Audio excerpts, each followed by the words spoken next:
Hey guys, Jeremy here, and today we're going to be taking a look at the FOXWELL BT630 battery monitor. Now this was sent to me at no charge for this review, and what we're going to do in this review is show you how to set it up step by step. We're going to take a look at the app, show you the features that are available on the app, try to give you just as much information as you need so that you can make a well-educated decision as to whether or not this is the right battery monitor for you. Now, these battery monitors are pretty basic, and they all pretty well do the same thing. So I actually have a FOXWELL here, and I also have an Ansel here. So the cables are actually interchangeable. So what I'm going to do is show you the cables that you get, how to hook it up, and then how to use it. So what we're going to do is we're going to take the cable and connect it from the host to the battery terminal.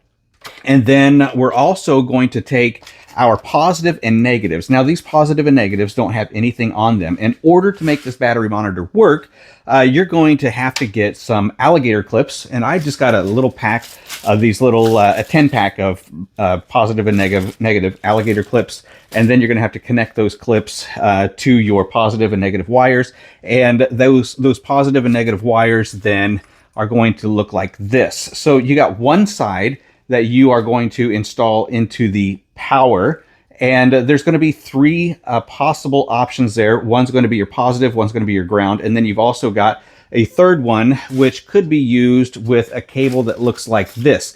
It's all dependent upon if you're going to use the VEXT or the VSN. Okay, so we're going to be using the VSN. We're not going to be doing the VEXT today. So this is what it's going to look like once you get that connected and put together. So the first thing we're going to do is get into our host here. Oh, I might also mention here that these battery cables are not included either. So if you want to have a setup like this where you are monitoring the charge, the discharge, the temperature, or if you're using solar panels, things of that nature, then you're going to have to get yourself a couple of heavy gauge battery cables that you can connect to the terminal and to your battery itself. So we're going to take our host and we're going to plug in the power. Now there's only one way to plug this in, so you can't mess it up. So we're going to plug it into the power side there. And then we're just going to let that sit for a moment because we're also going to connect our other 3-pin lead. And so you have a 2-pin, a 3-pin, and a 4-pin. And so, again, you can't mess that up. It only goes in one way. So we're going to put that into the 3-pin, and that's for our control sensor.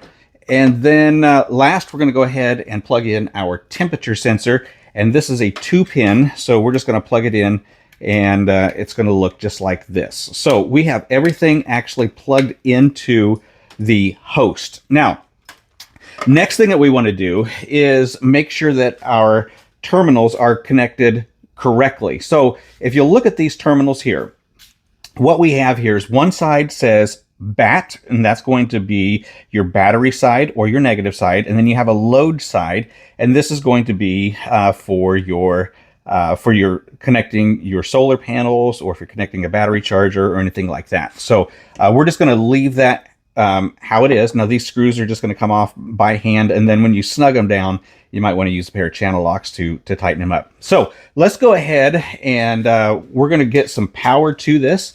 So the first thing we're going to do is plug in our sensor, and it's going to plug in right back here to the it's going to plug into the terminal just like that.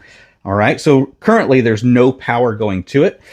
This is the power side, so we're going to take our power now, and we're going to connect our red to red, and then we're going to connect our black to black. Then on the back side here, I should have mentioned this in the very beginning. So when you're doing all this work here, this is how you are going to disconnect. You're going to disconnect by switching it to the VEXT, and then when we're ready to power it on, we're going to switch it to the VSNS, okay? So when we switch it to the VSNS, we should have two lights come up here, and then that red light should go off, indicating that everything is working correctly. Okay, so we got power. That means everything is working correctly. Now, the next thing that you want to do is download the app that goes with this. And this is called the BM, let's see. This is called the Pro BMS app. And so when you download this, you're going to be able to connect different battery monitors. So this is going to work through Bluetooth. And I want you to take a look at this. Right now, I am connected to the BT630, and this is the FOXWELL BT630. If you're not connected, you want to make sure that your serial numbers match. So this serial number is a 6004 on the bottom side, and you can see I got a 6004 there. So, of course, it is a match. Now, what we're getting here is a reading of 13.6 volts, a temperature of 29.5 degrees Celsius, and I'm not quite sure exactly what that is, but you can see that we are running at 0 power and 0 discharge right now, and we have a remaining balance of 50.0 amp hours. My state of health, or it could be the SOC or SOH, 100%. So I got a brand new battery here. It's a great battery. Now, what I want to do is just connect it to a battery charger so that you can see how the app works and the functions that are available, okay? Okay, so here's what I want you to notice now that we have it connected.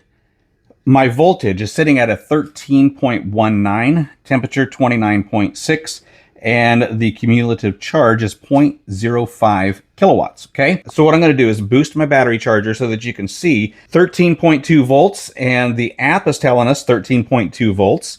So we're gonna go ahead and hit that one more time. And now we are jumping up to 13.28. This is the charge going into the battery. 13.3. Now, if you'll watch over here, we're going to get some of the same readings. 13.5. So we're pretty close here.